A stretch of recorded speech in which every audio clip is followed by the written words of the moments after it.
यार गार का है, आहा सुभान अल्लाह। सिद्दीक अकबर का है।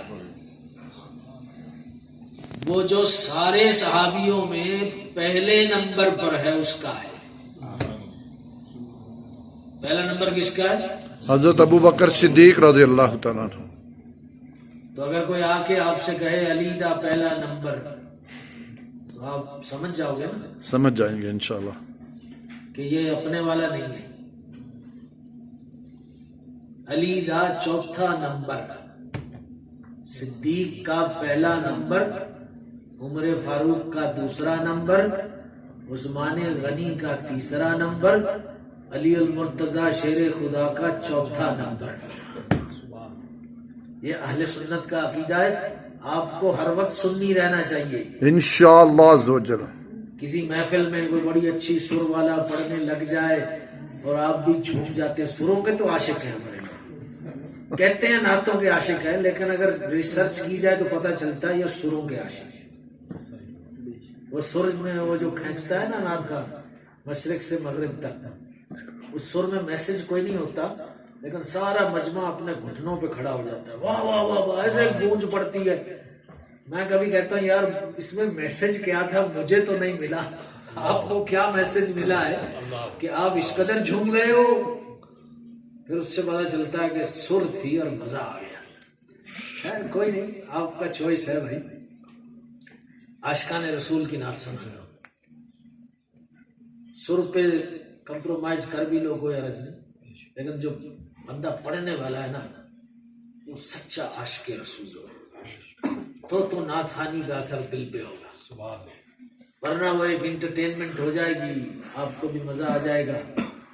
और ठीक है, नाथानी अच्छी चीज है, करनी चाहिए, सुननी चाहिए, लेकिन ऐसों को लाओ कि जो जिनका पता है कि ना इनको पैसे से गर्ज है, ना इनको माल से गर्ज है, ये इश्क रसूल का रस पिलाते हैं। सुभान अल्लाह, ऐसे नाथ सुभान अल्लाह। और वाकई ऐसे हैं, मैं बैठता हूँ, सुनता हूँ और रोता हूँ कि नाते दिल पे असर करता है। खैर ये बाय द वे बात हो गई। तो हजरत अबू बकर सिद्दीक रज़ी अल्लाह ताला अन्हु नंबर पहला 1 है। अच्छा, ये हिजरत की रात जो है ना, सरकार ने इनका इंतखाब फरमाया। बड़ी अहम रात थी, दुश्मन पीछे पड़े हुए हैं, तो साथी ऐसा होना चाहिए कि जिस पर 100% एतमाद हो, बड़ा काबिल भरोसा हो। तो सारे सहाबा में से किसको चुना सरकार ने? अबू बकर सिद्दीक रज़ी अल्लाह ताला। वो एक गार वाली नेकी ऐसी नेकी बनी कि सितारों का जितना नंबर है ना, उससे बढ़कर उस एक नेकी का वजन है। वो नेकी क्या थी? अब जैसे जा रहे हैं, रात में निकले हैं, दुश्मनों को पता चल गया, उन्होंने अपनी टोलियां तैयार की और पीछे लगे कि हम पकड़ेंगे, हम मारेंगे, ये यहाँ से छोड़ के नहीं जा सकते, इनको ख़त्म करेंगे, दीन इस्लाम को ख़त्म करेंगे, ये मुसलमानों के नबी को ख़त्म करेंगे, फलां जो भी उनके इरादे थे वो लेकर पीछे पीछे पड़े हुए। तो आगे फिर ये तय फरमाया सरकार ने कि हम यहाँ गार में छुप जाते हैं ताकि ये लोग आगे पीछे हो जाए, फिर हम अपना सफर जारी रखेंगे।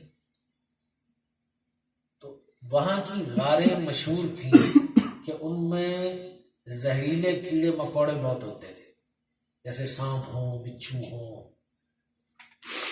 अब गारे सौर पे जब पहुंचे तो हजरत अबू बकर सिद्दीक रज़ी अल्लाह ताला अन्हु ने कहा कि या रसूलल्लाह आप यहीं ठहरिए, मैं अंदर जाता हूँ, मैं ज़रा सफाई करता हूँ, इस चीज़ की तसल्ली करता हूँ कि कोई कीड़ा मकोड़ा तो नहीं है जो आपको तकलीफ पहुंचा सके, या कोई सांप, कोई बिच्छू, कोई ऐसी चीज़। सफाई की अच्छी तरह से, सुराख उराख बंद किए, वो जो थोड़े बहुत छोटे मोटे पत्थर गार के अंदर मिले वो आपने ठोंस दिए सुराखों में, ताकि अगर कोई कीड़ा वीड़ा हो तो वो ना निकले।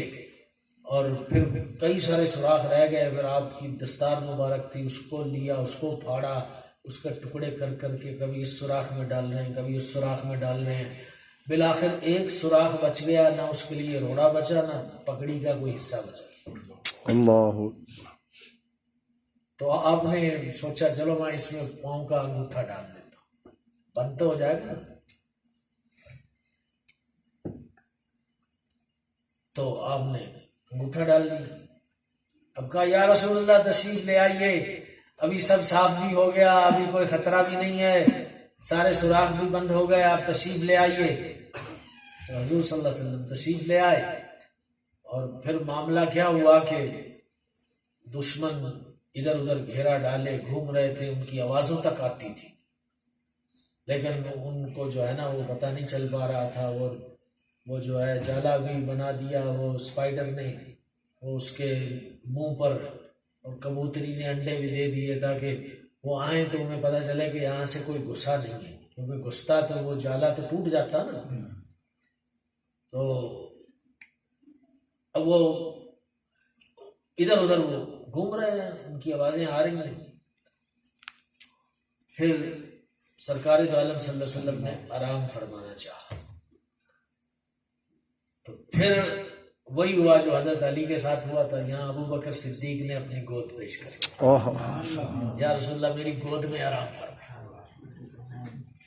سرکار نے سر رکھا، گود میں آرام فرمایا. اب وہ اس سوراخ میں سانپ تھا. علماء نے فرمایا وہ بھی پرانا عاشق تھا، اس نے سن رکھا تھا کہ حضور اس غار میں آئیں گے، تو وہ پہلے سے اڈا جما کے بیٹھا ہوا تھا، میں یہیں رہوں گا، کہیں نہیں جاؤں گا، ایک دن آخری نبی تشریف لائیں گے، میں ان کی زیارت کروں گا.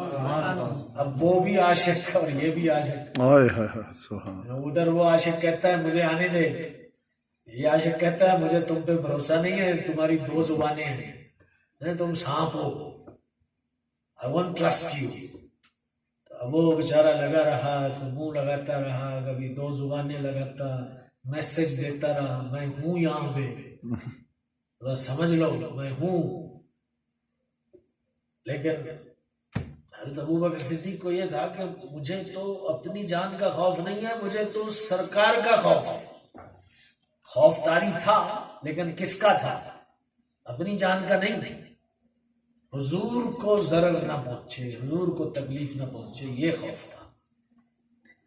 جب بالآخر جو ہے نا وہ دوسرا عاشق سوراخ والا وہ تنگ آ گیا، یہ کیسا بندہ ہے مجھے چانس ہی نہیں دے رہا. اس نے ڈنگ مار دیا، اس نے زہر کا انجیکشن لگا دیا.